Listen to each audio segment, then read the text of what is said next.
So I am here with Shadowloo's very own Red Meccano. Every time I say the full name, I'm going to say this wrong. So I'm going to let you introduce yourself. Let's do this, because I'm going to mess it up, because you say it so fluently, it's so perfectly. Please go ahead. Well, first, my name is Bryan. You guys might know me from How Much in Bison Dollars. I play Red Meccano, Senior Executive, Vice Senior President of Shadowloo's Department of Treasury. Yes. Bryan, thank you so much for joining us over on the podcast, of course. This is actually our second attempt of recording this, because the first time is lost within the ether of my computer somewhere. I don't know where it recorded to. I can see it is recording right now. We're good. We're set. Hopefully this will go live soon for you guys. But man, it's been I'm so sorry it's been such a stress getting this podcast underway with you, Bryan. But I'm super excited to have you here. How's your day going so far?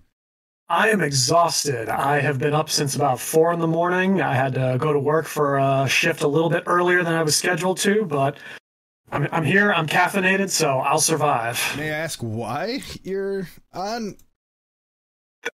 It was just a case of our shipment came in a little bit earlier than expected, so just had to come in to get it done. Gotcha. So I have a ton of questions for you, if you're right. But the one I always start with this podcast is, what was the reason that you started doing TikTok? For the most part, it was, well, first it took me a couple of attempts to actually get to where I am with this. I kind of just always thought of TikTok as just, oh, it's like the sequel to Vine, and I was never really into Vine, so I didn't bother with TikTok for quite a while. And then I got to a point where I'd see like a content creator on it that I liked and said, oh, okay, that's cool. I'd usually see their clips like posted elsewhere, either on like Twitter or Facebook or something like that. And then enough of those made their way onto my timeline that I liked, that I kind of went, maybe I should do this. Maybe I should download this and give it a go. And somewhere out there is an account that has one video on it that I made. It was an attempt, and I kind of felt like it really wasn't for me. And I think it was just a case of I didn't know what I was doing, what I was kind of trying to do on that original account. And it bled over to when I eventually did make a How Much in Bison Dollars TikTok account. I was just trying to make like abbreviated versions of things that I was already doing, and that kind of process frustrated me a little bit, because like, well, I'd rather just be doing the full thing instead of doing the same thing that I'm doing on YouTube, but with less options to actually make it look good. Mm-hmm. So I think eventually it just got to the point where I started to kind of look at TikTok as just a place for me to kind of just practice my character a little bit, keep from getting rust between performances on recording for YouTube, a place to try out ideas. And that has proven to be a lot more fun, especially interacting with other users on TikTok. Yeah. Do you feel like the utilities of TikTok have helped you hash out some of the character of Red? Like, or is it Red or Red Meccano? Like, is it like, how is it connected? His full name is Redford Meccano. Red is just short for Redford. Okay. So for Red, like, do you feel like, I guess, the duet or the stitch or features on TikTok like benefit you when you're trying to work on the character, since you do have a slight niche of what your character does? But do you feel the stitch and the duet form of TikTok have been easier for you to like flesh out the character? Absolutely, especially replying with stitches or duetting with videos. It helps me kind of, how would Red react to the situation? And that has helped like just play the character out when I'm actually doing other things with him. So okay. Yes, I would say it absolutely helps me kind of really flesh out this character, which then benefits the larger, more full-scale production videos that I do on YouTube. Good stuff. All right, so when you pretty much were not thinking it was going to be Vine, but decided to give it a shot. What is your like content creation background outside of this then? Like, have you been doing this for a while? When have you been a YouTuber since you were like 12? Like, give me your content creation origin story. I was in my mid-20s when I started YouTubing, and this would have been in 2011. I want to say it was the very first. It's when I started. I think my very first YouTube video actually went up in. It might have been 2012. So I'm actually a little bit past my 10-year anniversary of making content on YouTube. But what I was doing before, I was very heavily influenced by like the kind of Channel Awesome type of content, kind of snarky movie and video game reviews. Like Nostalgia Critic is kind of would have been my like big inspiration at the time, and I spent a good while doing that, and that was basically the majority of my content. A lot of it focused on fighting games, on anything fighting game adjacent, martial arts movies as well, anything by Capcom pretty much. But sure. Yeah, eventually, I'd say 3 years ago is when How Much in Bison Dollar started, and that's kind of been the main bulk of my content since then. I rebranded everything. Like, I did not start as How Much in Bison Dollars. That came like 3 years ago. I feel like that's a lot of people figure that out, and like I come from like a stand-up and like improv like sketch background. One of the things that I've learned is a lot of people have a bunch of different characters and have made their entire career as one of the characters. Like Andrew Dice Clay is probably the biggest example of this. Larry the Cable Guy. Those are all characters. Those are not like real. They just use them as a character amongst many others, and it's wild that like. What was it about Red Meccano that just that just felt like it was right? So I was very conflicted when I was developing Red Meccano as a character. When I first started YouTubing, the big thing at that time was characters. Nobody was just themselves. They had a costume on, they had an over-exaggerated version of themselves or just a character that they have, and then they would do like the snarky movie video game reviews. That was the big thing at the time. So when I first started that, I thought, well, I gotta have a character. And I felt like doing that was actually more of a hindrance to me in the long run, because I didn't know exactly what having a character would actually mean at the time. Like, I didn't exactly know, why am I doing this as a character? And it kind of became a crutch for me, I think, in the long run. And it actually took me quite a while to kind of break that down and stop thinking in terms of, well, I need to play this character to make my content good.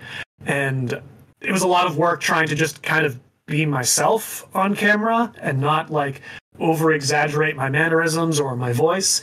And then just as I got to the point where I felt like I was actually comfortable just being me on camera, I came up with How Much in Bison Dollars. And I can't do that as me. Like, sure. The whole concept does not work if you're just talking to Bryan. It needs somebody like Red Meccano to kind of tie it together, to present it, to be the face of it. So I had to completely... but I think the point of it is that because I was comfortable being myself now, I felt a lot more confident in why I'm doing this character, why it makes sense for me to be a character, and what me, Bryan, actually brings to that character. So what would we do? What's the next step? Obviously you have your full series, but like outside of this, like what do we need to do to get you added in lore to Street Fighter? Like what do we need to do? Contact Capcom to have you just as like a bank teller, like in Street Fighter 6? Is that what we need to do? Or? I mean, honestly, I'll take it as a win if Bison Dollars are even mentioned in any way. Yeah, I'll consider that a win. If Bison Dollars are canon, then How Much in Bison Dollars is canon. I'll take that win. Yeah. It might not be true, but I gotta have it. So yeah, I'll take it. That's good stuff. Good stuff. All right, so you've been working on the series. So how many like episodes or how many times have you played Red Meccano, you think? It's got to be about 100 now. I've been doing Red Meccano for about 3 years now. I put out a video, I'd say reliably every Tuesday for at least 10 months out of the year. So yeah, I would say it's over 100 at this point. Good stuff. Is there like, do you feel when you, it's going to sound like really meta-y, all right? But like, do you pull a lot of stuff from like Red Meccano from Bryan? Or like, are you noticing there's things that you, as you're Bryan, then you're noticing that you're kind of acting like Red? Does that happen a little bit? Or I would say Red's humor comes a lot from me, and I would the way that I play Red is, to me, it's how I actually am. Okay. In a lot of ways, in the sense that I mean well and I'm trying my hardest, but sometimes that's not enough. Okay. And so you're going to make mistakes and you just have to power through them. And because you're on camera, presumably live on a TV production, that you just have to take those mistakes in stride, keep a smile, and just keep going. Just keep doing the thing. Okay. What was like the initial, like, I guess, like motivation to want to do content creation or want to do YouTube? Like, what was it? Just like, was it on the whim? Was it you saw someone else did it? Like, what was that? What was the spark? The spark for me, I guess, would be watching a lot of content creators around that time, like mid 2011 going into 2012. And I had been watching enough for long enough that I kind of seen everybody hit all of, you know, like the mainstream stuff, the typical stuff that people reviewed at the time to get a lot of hits and such. And I wanted to see more niche stuff covered, and fighting games were definitely a part of that. A lot of big major video games would get covered, but rarely fighting games got touched on. And I always thought that was kind of a shame. And yep, that's yeah, unfortunately. Yeah. So a lot of the big name content creators at the time that I was watching, mostly from Channel Awesome again, weren't really covering the kind of stuff that I wanted to see. And then when I went outside of like the stuff that I would typically watch on just YouTube, just typing in a random game and review or a random movie and review, and I would find a lot of stuff that left me kind of going, this isn't very good. I feel like I could do this like better than this person. And rather than just leaving it at that, I decided to actually just do it. I decided to actually just like give it a shot, because I actually did believe that I could be better than random YouTuber that I saw in 2011. And I'd say after a couple of years, I did get to the point where I'm definitely better than that random person I saw in 2011 doing a review of like Hellraiser on their cell phone. But yes. I still feel like I am light years away from the people that I looked up to. So it's a journey. Yeah. You made a comment there that I want to touch on, and that is you make content that you want to consume. And be the content you want to watch. It's like, I think I agree with that completely, and that's part of the reason I started making content on TikTok so hyper aggressive, was because there wasn't a lot of it. Like, I think YouTube currently is completely oversaturated with way too much content. Where it's like getting noticed is like borderline impossible. But on TikTok, there was literally like 4 accounts that dabbled with it. So like that was part of the reason why like I think I may have got really lucky with getting popular so quick, was just like pretty much juggernauting through. I'm like, hey everybody, I'm here, and just throw as much out there as possible. But like when I told myself, that was something that I've always said, is like I want to make content that I would want, because it's currently not on the platform. Like there's no fighting game content on here. I want it on here, so maybe if I get on here and start showing, more people will start sprinkling it in, and it happens, and it's beautiful. Like you've seen what's happened for the fighting game TikTok scene. It's exploded over the last like I guess like we're going on 2 years now. I think it's absolutely. When I first started like seeing that this was a thing, I would maybe be like 4, 5, 6 different accounts that I was following that were specifically fighting game centric, and now I'd say like a good half of the accounts that I follow are probably fighting game related. And it's also wild, like seeing people grow as well, like and expand elsewhere. Like, I don't know if you're familiar with who Puffer McSparkleface is. He's a Smash mainly a content creator, but he covers fighting game stuff as well. But like, I've watched him just do a couple videos, and now he's like me. He's just like drilling out like 2 videos guaranteed every single day, and he has a new idea and a new spin on his videos every day, and it's like so great to watch people grow as well along with us. So like, it's and it goes back to the whole, like, I want make content that you want to see, and it hopefully will inspire more people to make their own content in their own right. And I think you do a great job with that. Like, you're a great example of someone who plays a niche. Like, you're making content that you would want to see. Like, one of the most important things I hope people take away from Bison Dollar, How Much in Bison Dollars, is your idea is not too niche. Your idea is not too stupid. Your idea is not too crazy. I revolve my entire brand around one joke from a 30-year-old movie. You can do it. I assure you. Please make your niche thing. Now that I think about this, we didn't really talk about this last time we got together, but can we just like talk about that movie for a while here? I never not want to talk about the Street Fighter movie. I have it somewhere in this place, but I recently have been going through all the live action fighting game movies with my like Discord, and we watch all of them, and it's kind of, to me, I love that movie. It's kind of a tie between that and the original Mortal Kombat, or my 2 favorite ones. They're both so good. It's so good, and it's weird because they're both great in their own ways, but they're also horrible in the other ways. Like, the Street Fighter movie is so campy, like it's as campy as you can get, and then like the Mortal Kombat movie is the opposite. It takes itself far too seriously when it shouldn't, because they took it a little more jokey. It probably would have been even a better movie. Like, it's kind of like a different ends of the spectrum there, but like, in that movie, like, do you feel like there would have been an opportunity for Red Meccano to show up somewhere in that movie, maybe? Maybe as somebody presenting the Bison Dollars, absolutely. If they had somebody sell the idea to Sagat, that's the only place I could have actually seen him. Like, Bison already has a Department of Treasury just waiting to happen. He just needs the opportunity to print the money. That's awesome. So, like, in the movie, like, what was about that movie that made you want to use that line? Did that line come to you first, or like what was? I'm very curious how we got to, obviously, that's a very common, like, How Much in Bison Dollars and stuff. But like, how did that one line become your channel? I guess, was it just one sketch, or?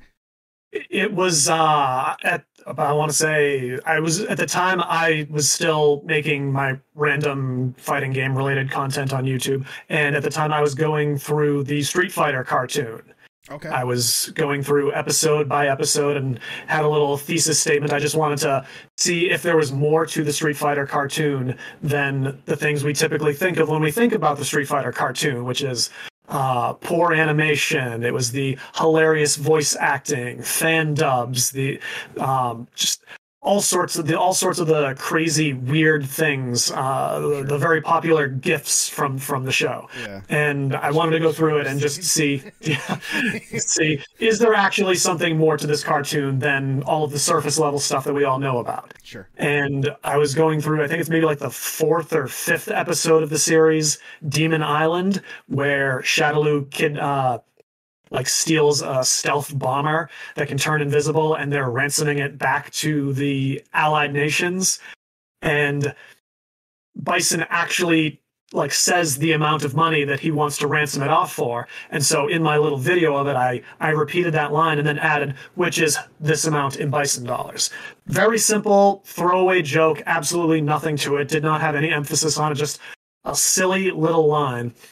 And then I don't know, I repeated the joke maybe like 2, maybe 3 more times in future videos. It's like 27 episodes to the whole series. So it didn't come up very often, but I thought it was a silly, fun little joke.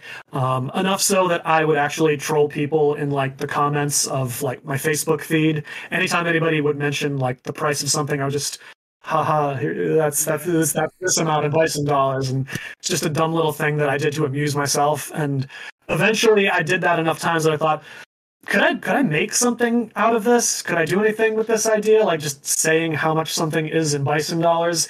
And the resounding answer that I would get back to myself is no, not really. That sounds very boring. Just having a thing on saying how much the price is and then saying how much it is in Bison dollars is, as me, that doesn't really work. But the idea stayed in my head and I thought, no, but can I actually still do something with this idea? Because I'm still thinking about it. And I had the idea long enough that enough pieces of the puzzle kind of started to fall into place, or so sort of, well, what if I frame it like this, and maybe if I give it this aesthetic, and what if it's not me? What if I have somebody else do it, or what if I play a character? Would a character work with this aesthetic and this combination of circumstances? Would this work? And eventually, I got How Much in Bison Dollars out of it. Mm-hmm. So, like, what? Speaking on that, like, you have all these different episodes. Do you like? Is this improv? Are you like writing this? Like, what's your process to actually like? Give me the whole like kit and caboodle of like an idea all the way to like filming, or like the idea all the way to being uploaded on YouTube. I would say there are two routes that my content kind of comes from. The first is the most common, where it's just I'll have just a general idea of what I want to do a video on. It'll be like an item that I can actually like write a few jokes about or create a few funny circumstances on. How Much in Bison Dollars is very heavily scripted. I'm not particularly great at improv. It's I'd say, as far as like performing goes, it's probably one of my weaker aspects of just the total package of me. I'm really good at writing, though, I think. So I would say the majority of the work that goes into How Much in Bison Dollars is the writing. It's, can I write a funny joke? Where can I put it in a script? Follow it. I've become really good at writing to my own voice, which I'd say is one of the hardest things that when I first started, I knew how to write, but I couldn't write it in such a way that I could perform it well. And I feel like I've gotten the hang of myself, and therefore, and also working Red Meccano, that I can write Red Meccano very well, so I can perform Red Meccano well enough. So yeah, I'll have the episode idea that goes through rigorous scripting. I'll tend to write like maybe 3 or 4 scripts, and I like to film in bulk. It's just easier for me that way. For longer episodes, I can do like 3 to 4 of them. For the really short ones that are like a minute and a half long, I can do like 8 of those in a single like filming session. Editing's usually pretty easy, because How Much in Bison Dollar videos tend to be a little on the short side. They're not particularly long. And that is on purpose. That's specifically so I can put out the kind of content that I put out on a weekly basis. If I was doing like 10-minute long videos, kind of like I used to do, could not keep up the pace of doing a video weekly. But How Much in Bison Dollars, the pace that I have, is working very well. I would say half of the editing is actually just giving How Much in Bison Dollars the aesthetic, the kind of weird, like early 90s, like local access, public access television recorded on a crappy VHS tape. Okay. That's the majority of what that's the aesthetic of How Much in Bison Dollars. That's the majority of like the editing that I actually do, is laying out the content and then just making it look like shit. And then it goes out. The other way, which is actually more of a recent thing, is I'll shitpost on Twitter in character, and then if that's good, I might make a TikTok video out of it, and then if I like the way that TikTok video comes out, I'll just repeat that content and maybe just add a little bit more to it as a full production video. Yeah. Has that happened often? Like your ideas from TikTok have been translated over to YouTube well, or? It's happened at least 3 or 4 times, okay. Probably more. It's definitely going to happen more, because I'm actually putting out TikTok content fairly regularly. I'll put out at least a video a day at this point. I've been doing that for quite a few months now. It's awesome. Mm-hmm. like I know personally it's extraordinarily difficult for me to like translate ideas from like TikTok to YouTube. That's a me problem, and it's I've been like I'm actually posting one next week on YouTube for the first time, like an actual full scale. Like I've been working on it for like a while, editing all this stuff to make sure it's done, and it came from like one idea I had from TikTok, and it's extraordinarily difficult because like TikTok is like, I don't want to say lazy, but it's so much easier. Right? It is very low effort, at least for me, in comparison to how much in Bison Dollars, just in terms of how much time has to go into a YouTube production versus I could just be sitting on my couch, think of something funny to say, and then just record myself saying it in character. Yeah, like 20 seconds. YouTube, as you just said, you have to put the little extra like bells and whistles on it to make sure it's more YouTubey, I guess you'd say. And like I definitely feel the crunch when I'm trying to make a YouTube video. I feel like I'm under more of a microscope, I guess is what I'm trying to say on YouTube. While on TikTok, if it didn't go that well, you're like, okay, let's just move on to the next one. Like it's not that big of a deal. So. But yeah, I totally relate to that when it comes to that. But it's interesting that you're able to, like, you've done it a couple times. I've been able to do it like once from TikTok to YouTube. So you're doing better than me in that aspect for sure. I got to ask some more about your writing there. You said that you're a good writer there. Was that something that you always have been into, like since you're younger, or is like this something that you've learned to love or you realize you're good at later on in life? I would say a lot of my writing comes from the fact that I was I actually don't really know how to describe it. I would play tabletop RPGs, but not in person. I would play them online in chat rooms. Okay. And I would actually say that is a majority of where like my character writing went, and kind of the scripting as well, because there's a lot of emphasis on describing what your character is doing also. So just that, I would say, is a majority of my writing background is just tabletop RPGs in chat rooms. Mm-hmm. Like, are we talking like AOL Instant Messenger era here, or? No, these would have just been I think JavaScript chat rooms. Really? Okay. Would have been what it was.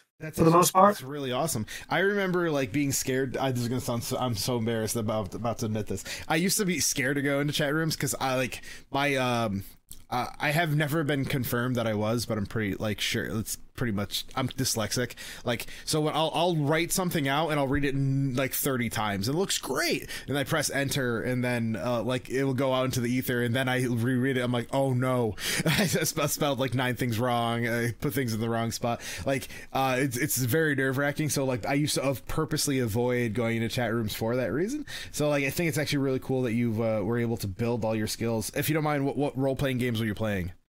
It would have mostly been White Wolf based. So World of Darkness, Vampire the Requiem, Mage the Awakening would have been like the 3 main ones that I played. Vampire was one of the funnest campaigns I've ever played in my life. I will never. We were just a bunch of guys running from Buffy, and it was the coolest campaign ever. It was. I love that stuff. Anyways, back to Red Meccano. So Red Meccano's character, like, is there like certain fictional characters that you've pulled from to create him, or is this 100% just a homebrewed, like, I guess a variant of Bryan? I would say it is definitely a little bit of a variant of Bryan, mostly in just the way that I deliver things, the way I talk as him. Red Meccano's voice is basically just like my retail voice, only just cranked up to 11. Okay, that's where Red Meccano's voice is. As far as just like the character himself, I would say I take a lot of inspiration from the kind of like narrative trope of like well-meaning evil, or like evil but incompetent. Like I think of like Dr. Evil, I think of like the Monarch from Venture Brothers. Like they're trying so hard to be evil, and they are evil in a lot of ways, but they're not good at being evil. Yeah. It's almost like if it's like they're more in love with the idea of being evil, if that's what They like the aesthetic of evil. Yeah. Okay. Because like I've definitely watched some of your videos, and you can kind of see Red has a like a sense of confidence in what he's doing has a greater purpose to it. You know what I mean? Like what he does, like here's Bison. When he's explaining, you can see that he's like, this is real. Like, trust me, guys, I know what I'm talking about. There's a lot of confidence behind it. So like, where exactly does Red Meccano work? Red Meccano works at the Shadaloo Department of Treasury office in Shadaloo City, Shadaloo. All right, so I think I asked you this question if we didn't really come to an exact answer. What is Shadaloo? Shadaloo depends on what the canon is.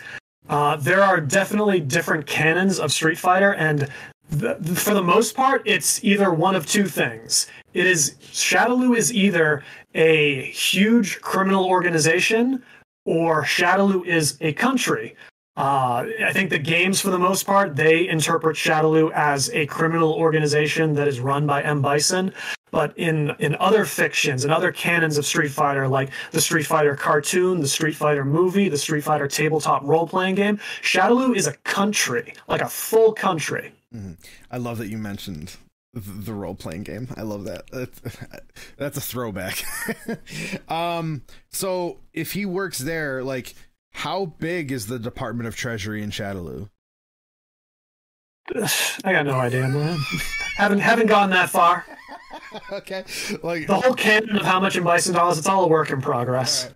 So, like, what are some things you can tell us about, like the I guess the lore to like the department, like where Red works, like who his boss is, like how he got his title, like what are some things you can tell us about that?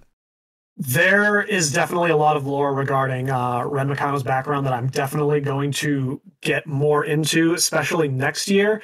I'm working on something with other guest characters to kind of flesh out their characters a little bit more and do the same with me. And that's going to include a lot of background information that I haven't really had a chance to get into because, for the most part, How Much in Bison Dollars is focused on like the job of pushing Bison Dollars and not so much about the characters. Mm-hmm. And I'm trying to create more opportunities to go into the characters a little bit more. But Red Meccano's background, I would say he's for the most part somebody that's been with the Shadaloo Department of Treasury for quite a while. Not far enough back that he was there for like the genesis of Bison Dollars, but he was probably there for the point where Shadaloo officially adopted the Bison Dollar as its official currency. Canon for How Much in Bison Dollars is very fluid for me, just because there's so many different canons to pull from within the Street Fighter universe. Like I said, there's the games, the books, the movie, the cartoon, tabletop role-playing game, games that aren't even canon, like crossover material and stuff. And I want to use all of it. So I'm going to use all of it, and whatever happens to be getting talked about at the time, that's what's canon for that specific joke or that specific episode. And I'm not going to worry about continuity. The point is making the joke, making it funny, making it entertaining. The continuity's secondary to me. I just realized, like, now that you said all the crossovers that Street Fighter has done, you can do a crazy Fortnite episode. Like, yes. Like, Red Meccano gets dropped into Fortnite. That would be amazing. Oh, I would love that. And oh my god, we need that to happen. That's going to be a goal of mine. I'm going to get you in for Fortnite. Oh boy, I want you into Fortnite. Yeah, because like there's so many different lores. Like seriously, Street Fighter crosses over with everything and more if it dropped into Fortnite as an example. But like even you take like a couple steps back, like they did the full crossover with Tekken. Like that's right there, lore right there. Like there's all the stuff with all the Marvel characters, all the rest of the Capcom characters. Like do stuff with like Resident Evil, dude. This could go on forever. Like, oh my lord, you probably already have this stuff written down too, don't you? I have plans to debut a character possibly some point next year that will bring like the Mortal Kombat universe into How Much in Bison Dollars, because if I was not doing anything related to like Street Fighter specifically, I probably would be doing something similar to what I'm doing now, just with Mortal Kombat. Yeah. We've talked a lot about Red, and I wanted to continue talking about Red Megano, but I do want to ask some more questions about Bryan, if that's absolutely. So, Bryan, I'm a fighting game guy, and I'm assuming you are too. Give me your fighting game origin story. My fighting game origin story starts when I was probably whatever year Super Street Fighter 2 came out. So I might have been like 6 at the time.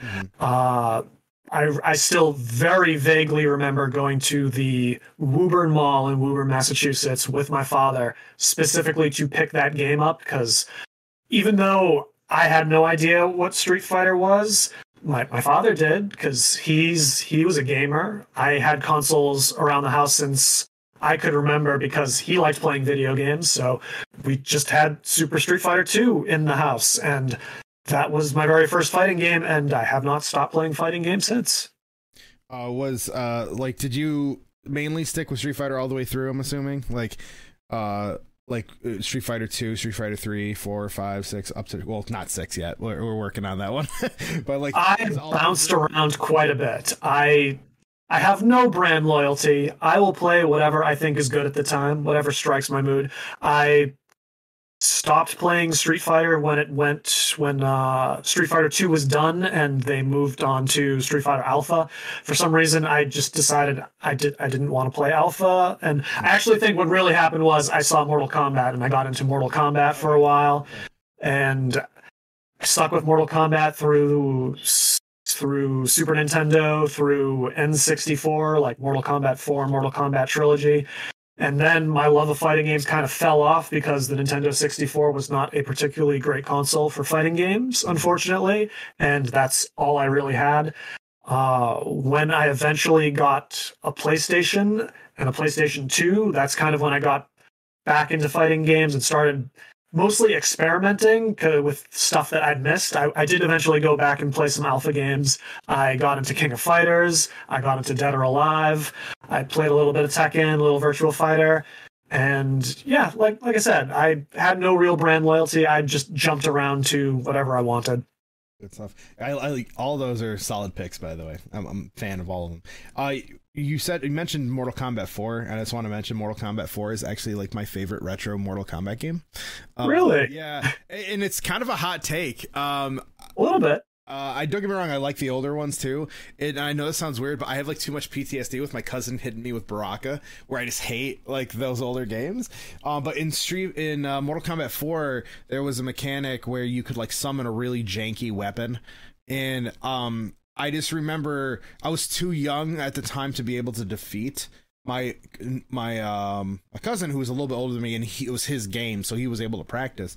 But when I remember picking Raiden, or like I think it was a character, like I think he would get like a crossbow, and it would like bounce. Fujin had the crossbow. I just remember like I would pick him, and I had a chance then. That weapon went from me always getting my ass handed to me by my cousin Bryan to like I had a chance now to win, and it blew my mind. Like I'm like, this game is the best one. All the other ones suck. This one's the best one, and that still resonates to me with the fact that you could just like, I think it was like down, up or whatever. Like I don't even remember what the function was, but like I remember just being able to summon that weapon like changed my opinion about the game completely. Like because I've been playing that game since I was a little kid. Like Mortal Kombat 1 or Tekken 1 or 2 were my first fighting game. I don't know which one. It was either playing Tekken with my cousin at his house with the same controllers, or I played at a MK cabinet at like my local bowling alley while my grandmother was like bowling. Like I was one of the two. I don't know which one it was, but like I just remember out of all the Mortal Kombat games, I just liked Mortal Kombat 4, and everyone kind of hates that one. So I'm like the trendy motherfucker. Like no one wants to. Yeah, I don't know. I always find that, but I like that you mentioned that. It made me really happy. Anyways, back on Bryan stuff. So you got down the line. What other games have you experimented with throughout the years? None outside of fighting games. Are there other genres you're a fan of?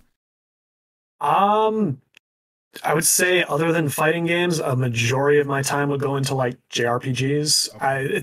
To me, two very extreme ends of the spectrum: the very high octane, high stress fighting games, and then I like my relaxing JRPGs where I can just kick back and enjoy a good story. Good stuff. Good stuff. What is the like chances that you're going to be getting Bayonetta? since I see Bayonetta behind you. Very likely. Yeah. Very likely. What a crazy week it's been in that aspect. Sure is. Yeah, we don't need to talk about that.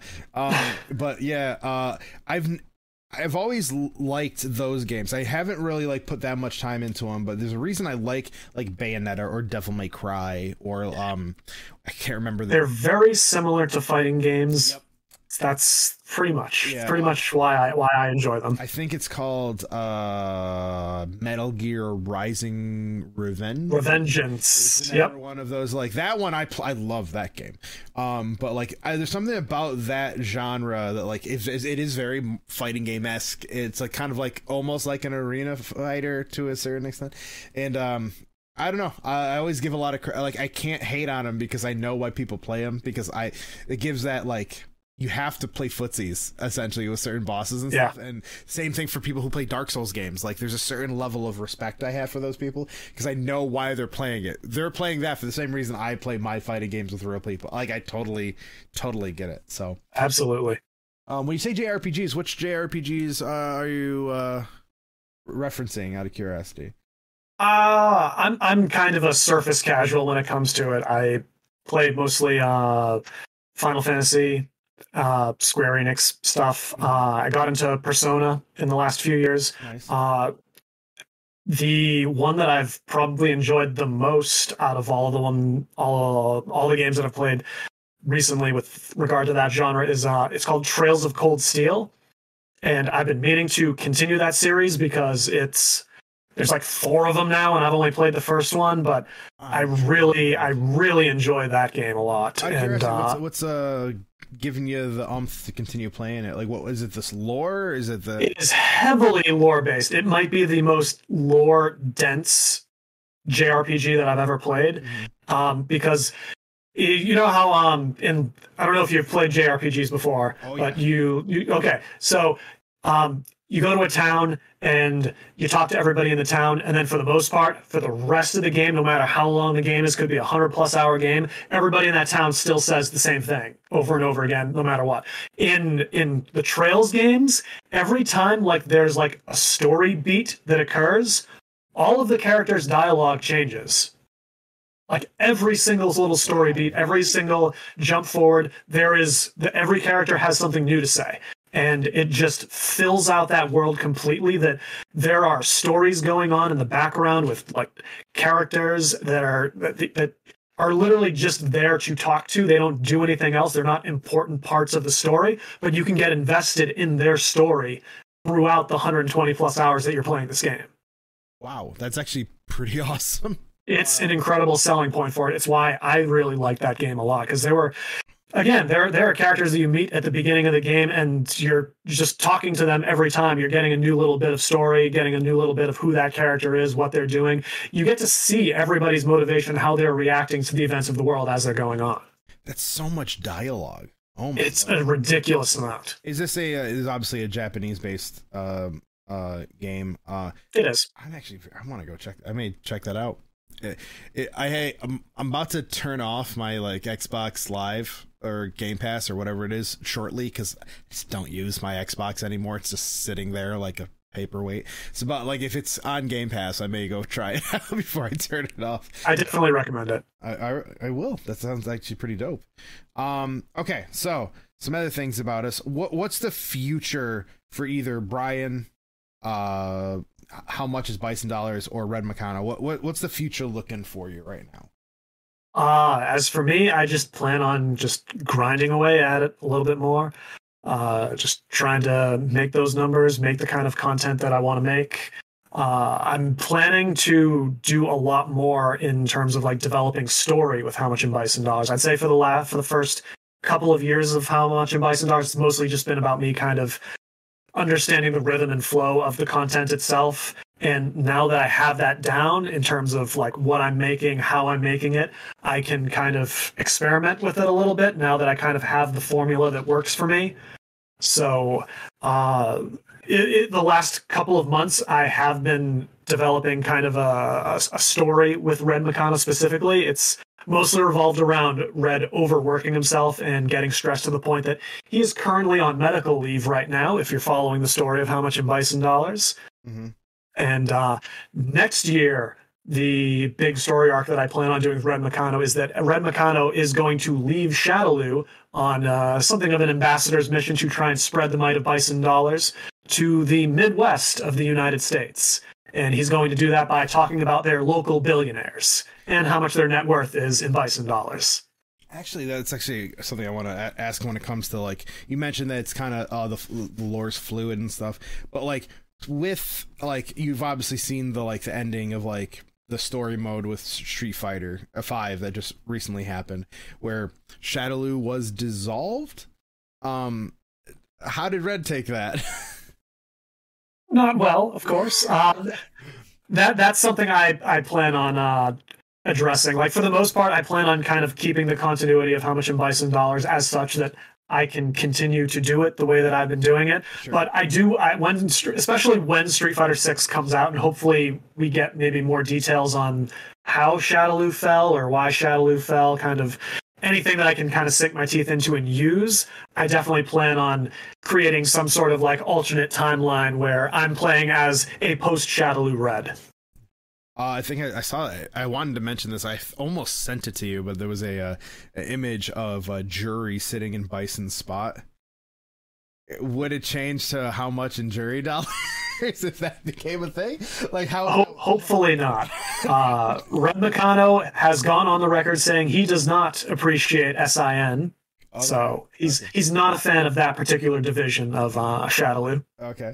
What do you think about the other character? Does Red have, like, any relationship with any of those other characters? Like, does he have a relationship with, like, Bison or Ryu, Chun, Jury? Absolutely none with any of them. Okay. And that is on purpose. It's because How Much in Bison Dollars is meant to kind of evoke that feeling of these are the office workers, these are the drones, these are the lower rank members of Shadaloo. It's like, how often does a retail manager get to meet the CEO of the company? I kind of follow that ethic with How Much in Bison Dollars there. I don't want anybody in How Much in Bison Dollars to have a relationship with any of the major characters. Those people are on such a high pedestal, and everybody that you actually see on camera is so low on the totem pole that there's no way. They might know somebody that knows somebody that might have, like, been in the same room with some, like, a named character in Shadaloo. But for the most part, I don't really want to kind of have those main characters take the stage, so to speak. All right, so do you plan on ever having Red maybe join one of the tournaments? Is that a thing? Is that a possibility? Like, Red like going to fight one day? Is that ever Red is not a martial man. He is certainly not a combatant. He does have his steel folding chair for self-defense, but he's not a fighter. He feels he does his best work with a pen, not a sword. Okay, fair enough. I'd love the idea of that, though. Like, as a guest character one day in a fighting game. That'd be absolutely awesome. Make my fanfic canon. Yeah, I'll try, dude. I would love this, man. Like, this is something that, like, I think we need more of. Like, I don't know if you're how familiar you are with World of Warcraft, but there was this guy who was at BlizzCon, and he was wearing, like, this red shirt, and he just, like, told the, like, developers that they were wrong about something of the game, and red shirt guy not only became a meme, they added him into the game. Like, and that's the dream. That's the dream. It's the dream. I 100% want that for you with Street Fighter. Like, I can't tell you how much I want that added in eventually down the road for you. I don't know how we do it. We'll figure it out, though. I promise. I know, right? We'll figure it out. So a couple more things before we get out of here. What is, if people wanted, if you could give a piece of advice of someone who's trying to make content, what would you give them? I actually already said it earlier. Your idea is not stupid. Your idea is not niche. Just do it. Someone will like it, and the most important thing is that you like what you're doing. And even if maybe it doesn't work out, your failures will translate to doing something better that maybe you'll like more, and something that might be more successful. advice when it comes to content creation is so complicated, especially these days. Like when I first started doing content creation, it was the big advice that was going around was just up your production values, because most people are going to be filming on like crappy cell phones that look terrible, and they're not going to have good lighting equipment. And that's not the case anymore, because cell phones are actually good now. Yes. And lighting is extremely cheap, and like content creation is now its own thing that like everybody can do, and everything that you need to do it is just readily available. So I would actually say, yeah, make something niche, make something that nobody else is making, and at the very least, like people that are going to be into that niche are going to be into you. It's okay. When you got into this, like with the content creation, were there any, like you already mentioned a couple, but can you give me like some examples of like some content creators that you looked up to, or like you don't even have to look up to, just you would enjoy watching? I would say at the time, I'd probably say the number one would have been the Nostalgia Critic at the time. Very influential for when I was first starting out. That is not the case anymore. I actually kind of are they still around? I don't know. I don't know. I'm not 100% on that, but my feelings about my fandom of the Nostalgia Critic have certainly changed as kind of information has come up about what kind of person he ended up being. I feel like I saw a video. One of their videos came across my feed like last year at one point. And it was like a review, and I was like, yeah, go ahead. Yeah. The other major content creator that I actually do still enjoy even to this day is Alison Pregler, who back then on Channel Awesome would have been known as, I think, Obscurus Lupa, and her content is incredible. I absolutely love her series on the Baywatch series called Baywatching. She does an absolutely amazing job just going through episode by episode every single Baywatch episode and Baywatch Nights episode, and it makes me want to watch Baywatch, and because I did not realize how utterly insane that show was, and how it was it made no sense. And near the end, it just got wild. Yeah, but it seems like something that I would appreciate now as incredible entertainment, because of just how weird and nuts and over the top it is, and how ridiculous it is. I just had a memory of, I think there was like an underwater sea base, and they like try to give a monkey gills. That doesn't surprise me. That doesn't surprise me. I think that like that's how crazy that. Oh man, what a show! What a show!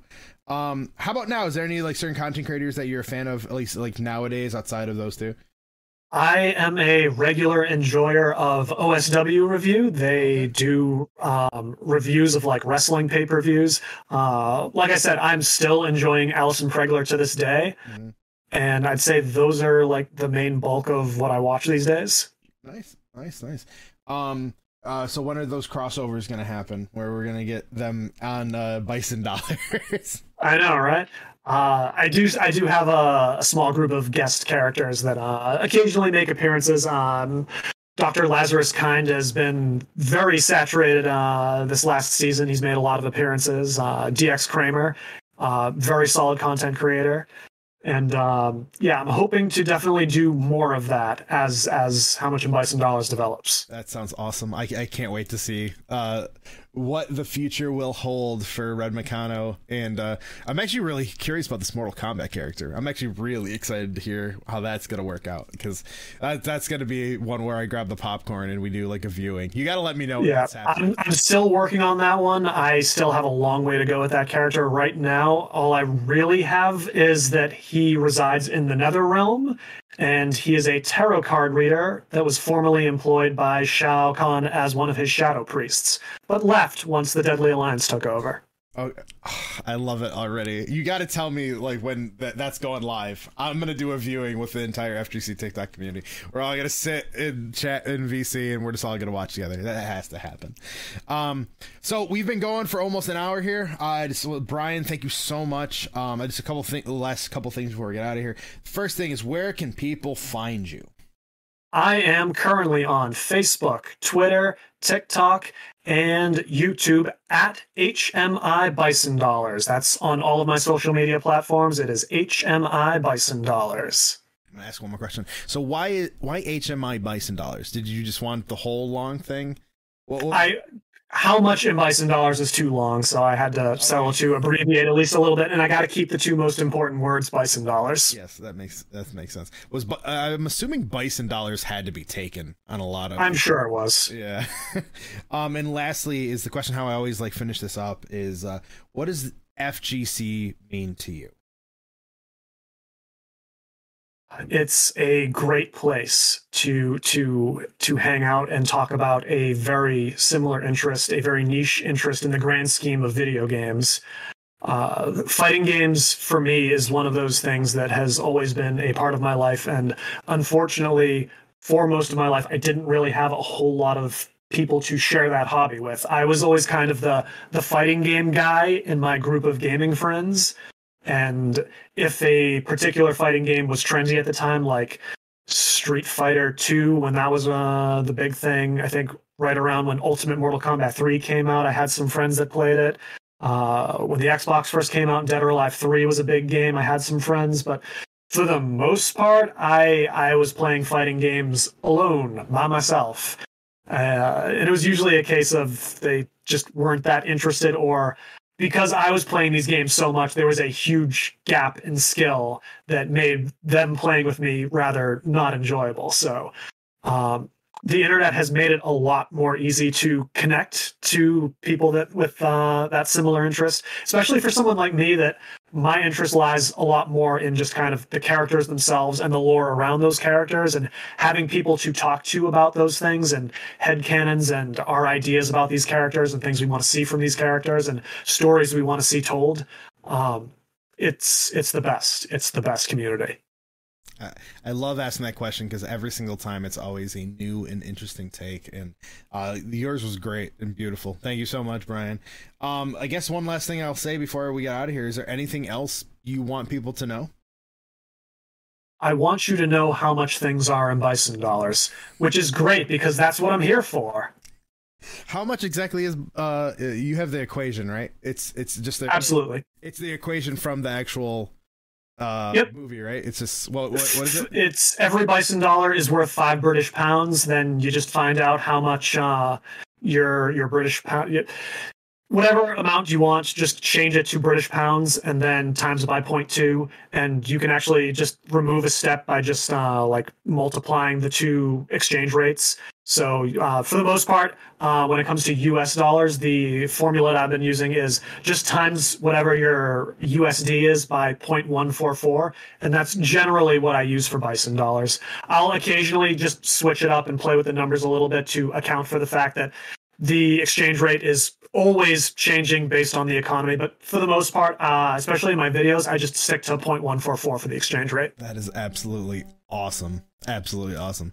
Bryan, thank you so much for joining me today. I don't know if you can hear right now. The firehouse down the road is exploding right now, and everyone can hear it. At least I can hear it, and it's driving me really angry. But yeah, Bryan, thank you so much for coming on today. Thank you so much for doing this with me again, since it didn't go well the first time. And I will everybody, thank you so much, and we'll talk to you guys soon. Thanks for having me on.